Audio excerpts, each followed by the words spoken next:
सभी बहुजन साथियों को क्रांतिकारी जय भीम, जय भारत, नमो बुद्धाय। दोस्तों, हमारे देश में एक प्रोपेगेंडा चल रहा है पाखंडवाद का, और जब कोई उस पाखंडवाद पर बोलता है तो हमारे देश के तथाकथित लोग अपनी भावना आहत होने का बहाना लगाते हैं। हमारे दिल्ली सरकार में सम्माननीय कैबिनेट मंत्री राजेंद्र पाल गौतम जी अभी विजयदशमी उपलक्ष्य पर उन्होंने एक बौद्ध धम्म ग्रहण समारोह रखा था।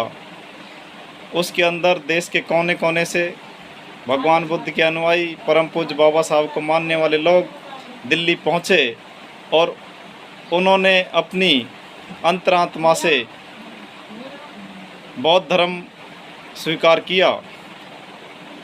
और उस बौद्ध धर्म स्वीकार किया तो वहाँ बौद्ध धर्म ग्रहण करने से पहले बाबा साहब की 22 प्रतिज्ञाएँ ली जाती हैं। उसके बाद में बौद्ध धर्म में आदमी दीक्षित होता है।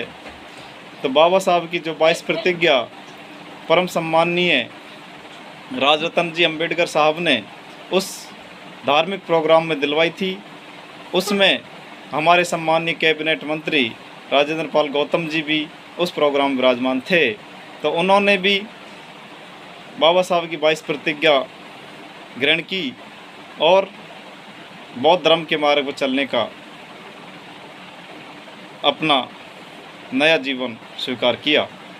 तो अब देश के तथाकथित लोग जो सदियों से हमारे दबे कुचले शोषित समाज का शोषण करते आ रहे हैं, वो लोग धार्मिक भावनाओं से आहत होने का एक झूठा प्रोपेगेंडा इस देश में चला रहे हैं, जिससे वो हमारे सामाजिक न्याय मंत्री का अपमान कर रहे हैं। सामाजिक न्याय मंत्री का अपमान ही नहीं, परम पूज्य बाबा साहब का भी अपमान कर रहे हैं, क्योंकि जो 22 प्रतिज्ञा दी थी वो परम पूज्य बाबा साहब ने दी थी।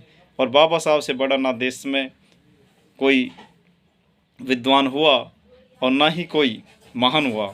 परम पूज्य बाबा साहब की एक एक अक्षर हम सब के लिए बहुत कीमती हैं, और उनकी 22 प्रतिज्ञाओं पे हम पूरा बहुजन समाज चलने का प्रयास करेगा। अब ये तथाकथित लोग ये ना भूलें, इस भारत देश के अंदर कोने कोने के अंदर, गांव से लेकर, ढाणी से लेकर, शहर से लेकर, परम पूज्य बाबा साहब के मिशन का क्रांति जागृत हो चुकी है। अब ये क्रांति दबने वाली नहीं है, और सारे लोग परम पूज्य बाबा साहब की 22 प्रतिज्ञाओं को लेते हुए, बाबा साहब के मार्ग पर चलते हुए और बौद्ध में ग्रहण करने वाले हैं। और ये देश बहुत जल्दी बौद्ध में भारत होने वाला है। तथाकथित लोग सदियों से हमारे भाइयों को, हम सब को कभी मंदिर में घुसने के नाम पर शोषण करते हैं, कभी दूल्हा जब घोड़ी पर चढ़ता है तो ये रास्ते पे दूल्हे को घोड़ी से नीचे उतार के शोषण करते हैं, कभी ये जाति के नाम पर पानी का घड़ा छूने पर मारते हैं, तो कभी ये लोग समाज के साथ कुठाराघात करते हैं। तो मेरे दोस्तों, नौजवान साथियों, बहुजन साथियों से मेरा निवेदन है कि हम सबको हमारे सम्मानीय मंत्री महोदय के सम्मान में खड़ा रहना है। मंत्री महोदय ने परम पूज्य बाबा साहब के मार्ग पर चलकर इस बहुजन समाज को एक नया रास्ता दिखा रहे हैं, जिससे इस बहुजन समाज का कल्याण होगा, इस बहुजन समाज का सम्मान होगा। तो तथाकथित लोग ये ना भूलें कि हमारे सम्मानीय मंत्री जी अकेले हैं। मंत्री जी अकेले नहीं हैं, हम सब बाबा साहब को मानने वाले लोग मंत्री जी के कंधा से कंधा मिला के साथ खड़े हैं। कोई भी मंत्री जी को कमज़ोर ना समझे, और मंत्री जी भी अपने आप को अकेला महसूस ना करें। हम सब मंत्री जी के साथ हैं, मंत्री जी के हर कदम पर मंत्री जी के पीछे खड़े हैं, और हम तथाकथित लोगों का मुंह तोड़ जवाब देने को तैयार हैं। तो दोस्तों, आगे भी हमें बाबा साहब के मार्ग पर चलते हुए, क्योंकि बाबा साहब से बड़ा हमारा कोई उद्धारक नहीं हुआ, बाबा साहब से बड़ा हमारा कोई हितैषी नहीं हुआ, इसलिए बाबा साहब के पद चिन्हों पर चलते हुए हमें बौद्ध धर्म ग्रहण करना है और बाबा साहब की 22 प्रतिज्ञाओं घर घर तक पहुंचाना है। मेरा समस्त बहुजन समाज के नौजवान साथियों से पुनः यही निवेदन है कि वो बाबा साहब के बताए हुए मार्ग पर चलकर बौद्ध धर्म की ओर आगे बढ़े।